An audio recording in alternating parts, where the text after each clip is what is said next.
आप में से बहुत से लोग ऐसे बैठे हैं जिनको अभी भी गलतफहमी है, वो शिकार है गलतफहमी के। उनको ऐसा लगता है कि जो सभी चल रहा है सब सेलेक्टेड है और स्क्रिप्ट इसकी बनी हुई है, बट ऐसा कुछ भी नहीं है। या तो पहले आप बात कर लो, मैं चुप हो जाता हूं, या फिर आप चुप हो जाओ, मुझे बोलने दो। हाँ जी, हाँ अब ठीक है, अब ठीक। नहीं, ऐसे हम भी बोलते थे, बहुत बोला करते थे, ऐसा सुनते ही नहीं थे। एटीट्यूड था, ईगो था, पता नहीं क्या क्या था, है ना। ऐसे हम भी बोलते थे, लेकिन एक दिन समझ में अच्छी तरह आ गया कि जब कोई सामने बोल रहा हो तो उसको सुन लो, बाद में दुनिया हमको सुनेगी जब हमारे पास अचीवमेंट भी होगी।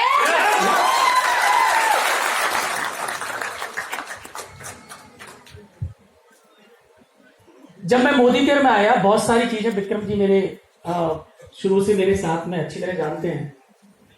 हम प्रॉपर्टी का काम किया करते थे, और ये सब सारी चीजें जो आप देख पा रहे हैं, आज जो एनवायरमेंट माहौल यहाँ पे बना हुआ है, ये पॉजिटिव एनर्जी जो यहाँ पे कोने कोने में है, यहाँ के हॉल के कोने कोने में है, वो पहले एनर्जी ऐसी नहीं हुआ करती थी।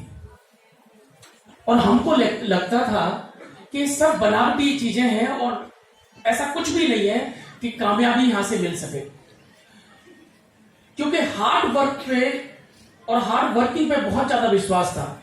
हमें लगता था कि सुबह हम टिफिन लगा के घर से निकलेंगे,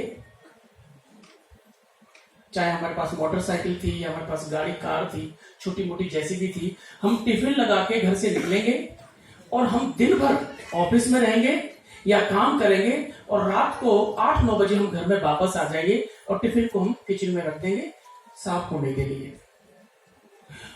और ये रोजाना का काम था। आए, टिफिन को खाली करके लाए, कभी तो आधी रोटी उसमें बच गई या एक बच गई या फिर नहीं बची, पूरा सुपड़ा साफ करके लाए, राके घर पे रख दिया, और जो भी घर में वाइफ या बहनें या फिर माता जी जो भी होती हैं, उन्होंने टिफिन को साफ करके सुखा के वापस रख दिया, सुबह उसमें वापस डाल दिया। ऐसा रूटीन था।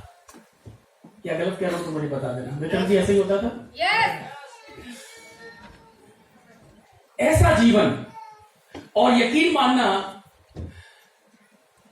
कि आप में से बहुत से लोग हैं, है ना, अब जब डालते हो ना, जब अपना एटीएम कार्ड जब मशीन में डालते होंगे तो उसमें से खटखट की आवाज आती है, खटखट की आवाज आती है। वो आवाज बुरी नहीं लगती है, बुरा तब लगता है कि वो सफेदी सी पर्ची निकलती है, उस पर लिखा रहता है not sufficient balance in your account. और ये कई बार ऐसा हुआ, अपने जीवन में कई बार ऐसा हुआ।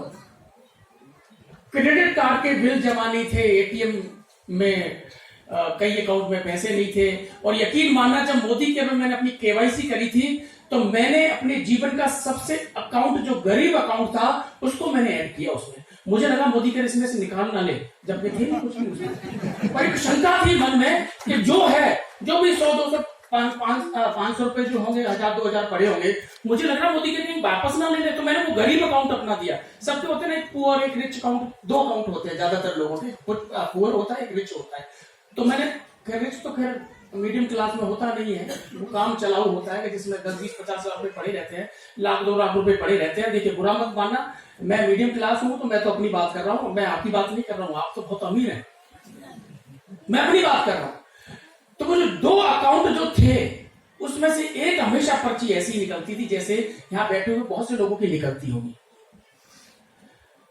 आपको क्या लगता है उस पर्ची को देख के मुझे नहीं पता, लेकिन मुझे ऐसा लगता था कि वो पर्ची नहीं निकलती, वो कोर्ट का एक नोटिस निकलता है। जैसे हमारे रामेश्वर कबीर साहब है ना, नोटिस टिकाते हैं ना, जिसके चेक बाउंस हो जाते हैं, है ना, बहुत सारे, मैंने भी दिए अभी 2-3 चेक। वो ऐसा लगता था जैसे कोर्ट से कोई नोटिस आया है और वो ये कह रहा है कि तेरा गरीब होना गुनाह है इस दुनिया में, या तू मध्यम क्लास परिवार में तो तेरा ही गुनाह है, ऐसे मुझे लगता था। और मैंने उस समय ऐसे मतलब आग लगती थी अंदर के, कुछ ऐसा करें कुछ ऐसा करें, लेकिन करें तो क्या करें। हमारे पास इतना बैंक बैलेंस होता नहीं, हमारे पास इतना पैसा नहीं रहता है कि हम बहुत बड़े शोरूम कोई खोल लें, बहुत बड़ा इन्वेस्टमेंट हम कर दें, और इतना गरीब नहीं होते कि हम जाके सब्जी का ठेला लगा दें या हम बहुत छोटा सा कोई काम कर लें।